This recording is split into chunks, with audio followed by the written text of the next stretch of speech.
Friends, யாராவன்னு பார்க்குறீங்களா? வேறு யாரும் இல்லைங்க, உங்களில் ஒருத்தன் தான் நான். இப்போ நான் என்ன சொல்ல போகிறேன்னா, என்ன ஆச்சு அப்படிங்கிறத விட என்ன தான் ஆச்சு அப்படிங்கிற விஷயத்தை நம்ம தெரிஞ்சுக்கிறோம். இப்போது செப்டம்பர் 22 நம்ம தமிழக முதல்வர் ஃபீவர்னாலையும் டீஹைட்ரேஷனாலையும் அப்போலோ ஹாஸ்பிட்டலில் அட்மிட் ஆனாங்க. அட்மிட் ஆகி ஒரு 4-5 நாளில் அவங்களோட உடல்நிலை நல்லா இருக்குது, கொஞ்சம் இம்ப்ரூவ்மெண்ட் தெரியுது அப்படிங்கிறது நம்மளுக்கு மீடியா மூலயமா தெரிய வந்துச்சு.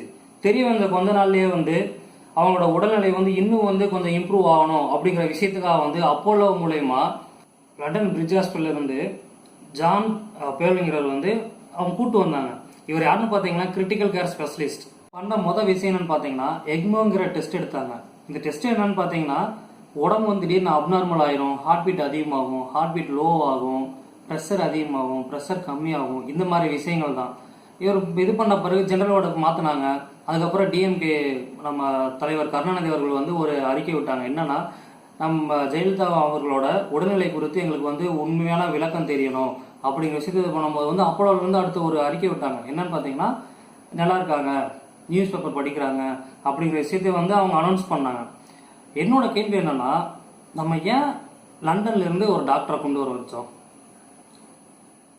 ஏன் அந்த அளவுக்கு நம்மளோட நாட்டில் கல்வித்தரம் இல்லையா, இல்லை நல்ல டாக்டர்கள் இல்லையா? இவ்வளோ பெரிய ஹாஸ்பிட்டல் அப்போலோனாலேயே முடியாதுங்கிற விஷயத்தில் ஒருத்தவங்களை கொண்டு வர்றோம்னா, அப்போ நார்மல் ஹாஸ்பிட்டல் இந்த மாதிரி விஷயத்தில் வரும்போது நம்மளுடைய எதுவுமே நம்ம செலவு பண்ண முடியாத ஏழை மக்கள் என்ன பண்ணுவாங்க? ஓகே, இது நம்மளோட கருத்தாக இருந்தாலும் நம்ம பேச வேண்டிய விஷயங்கள் வேற. என்னன்னு பார்த்தீங்கன்னா, இத்தனை அறிவிக்கை 3 அறிவிக்கை விட்டாங்க. 3 அறிவிக்கை விட்ட பிறகு கடைசியாக நேற்று ஒரு அறிவிக்கை விட்டாங்க. என்னன்னு பார்த்தீங்கன்னா, 5 திடீர்னு ஒரு மாரடைப்பு வந்துருச்சு, அம்மா அவர்களுக்கு மாரடைப்பு வந்துருச்சு அப்படின்னு அறிக்கை விடும்போது தமிழ்நாடே ஒரு பதட்டமான சூழ்நிலை தான் இருந்துச்சு. நேற்று நைட்லேருந்து இன்னைக்கு மாலை ஒரு 4 மணி வரை பதட்டமான சூழ்நிலையில் தான் வந்துச்சு. இதுக்கு இடையில மீடியாக்கள் ஒவ்வொரு நிமிஷத்துக்கும் ஒவ்வொரு விஷயங்களை சொல்லிட்டு இருந்தாங்க. நியூஸில் நீங்களே பார்த்துருப்பீங்க. 5:50க்கு நம்மளோட முதல்வர்கள் காலமானார் அப்படிங்கிற விஷயம் மீடியா மூலயமா நம்மளுக்கு தெரிய வந்துச்சு.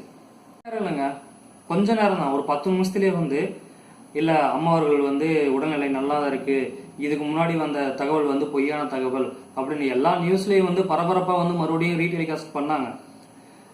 டெலிகாஸ்ட் பண்ணாலும் என்னோட விஷயம் இன்னொன்று இருக்கு. என்னன்னா, இவங்க அப்போலோ ஹாஸ்பிட்டல் அட்மிட் ஆகிருக்கும்போது எலெக்ஷன் ரிலேட்டடா எல்லா டாக்குமெண்ட்ஸ்லையும் இவங்க தன்னோட கையொப்பம் இட முடியாத சுச்சுவேஷனால அவங்களோட கைநாட்டு வச்சு தான் எல்லாமே அஃபீஷியலாக அனௌன்ஸ் பண்ணாங்க. அது எலெக்ஷன் ரிலேட்டடா இல்லை மற்ற எல்லா விஷயத்துக்குன்னு எனக்கு தெரியல. இருந்தாலும் மீடியா சொல்றது முழுசா நீங்கள் நம்பாதீங்க. மீடியா நம்மளுக்கு எல்லாமே நிறைய விஷயங்களை உடனுக்குடன் நம்மளுக்கு எல்லாமே தெரிவிக்கிறாங்க, நல்ல விஷயம். இருந்தாலும் அதில் 100% உண்மை இருக்கா இல்லை 100% பொய்யா, அதை நான் சொல்ல வரல. உண்மை இருக்கு, நிறைய இருக்கு. அப்படியே நம்பிடாதீங்க, அலசி ஆராய்ங்க. அதுதான் என்னோட கருத்து. இப்போ திடீர்னு இப்போ எக்ஸாம்பிள் எடுத்துக்கிறோம். ஏதாவது ஒரு தமிழ்நாட்டில் ஒரு பதட்டமான சூழ்நிலை வரும்போது ஒரு 1 மணி நேரத்துலேயே 2 மணி நேரத்துலேயே நம்ம மீடியாவில் தான் அனௌன்ஸ் பண்ணுறாங்க. என்னன்னா, திடீர்னு பதட்டமான சூழ்நிலையில் எல்லா கடையிலும் அடைப்பு, திடீர்னு பால் விலை 30 ரூபா 40 ரூபா வித்துட்டு இருந்த பால் பாக்கெட் 100 ரூபா இப்போ விற்கிறாங்க. தண்ணி கேன் 35 ரூபா விற்கிற தண்ணி கேன் 150 ரூபா விற்கிறாங்க அப்படிங்கிற போது, ஆனால் அதுக்கு முன்னாடி ஒரு 40 ரூபா, ஒரு 10 ரூபா 20 ரூபா, அந்த டைமில் 20 ரூபா சேர்த்து கூட விற்றுருக்கலாம் கடையில். இவங்க அனௌன்ஸ் பண்ண அது உண்மையாயிருது. அப்போ இதுக்கு இடையில கஷ்டப்படுறது யாரு? நம்மளோட மக்கள் தான். நல்லது பண்ணலன்னு சொல்லுங்க, நல்லது பண்ணால் நல்லா இருக்கும் அப்படிங்கிற விஷயத்த தான் நான் சொல்கிறேன். அம்மா அவர்கள் அம்மா குடிநீர், அம்மா உணவகம், இன்னும் நிறைய விஷயங்கள் ஏழை மக்களுக்கு பயன்படுற மாதிரி நிறைய விஷயங்கள் பண்ணாங்க. இதுக்கு அடுத்து அந்த இடத்த யார் பூர்த்தி செய்வா? சிஎம்னாலே அம்மா அப்படிங்கிற இருக்கிற இந்த இடத்துல அந்த இடத்த யார் பூர்த்தி செய்வா? இப்போ கிரிக்கெட் கிரவுண்டில் பார்த்தீங்கன்னா சச்சின் இல்லாத கிரவுண்ட் எப்படி இருக்கும்? அந்த சூழ்நிலை தான் இப்போ தமிழ்நாட்டு நிலவிட்டு இருக்கு. இதை தொடர்ந்து இன்னும் நம்ம நிறைய விஷயங்கள், எக்ஸ்க்ளூசிவான விஷயங்கள், நிறைய விஷயங்களை என்னோட அடுத்த வீடியோவில் உங்க கூட நான் பகிர்ந்துக்கிறேன்.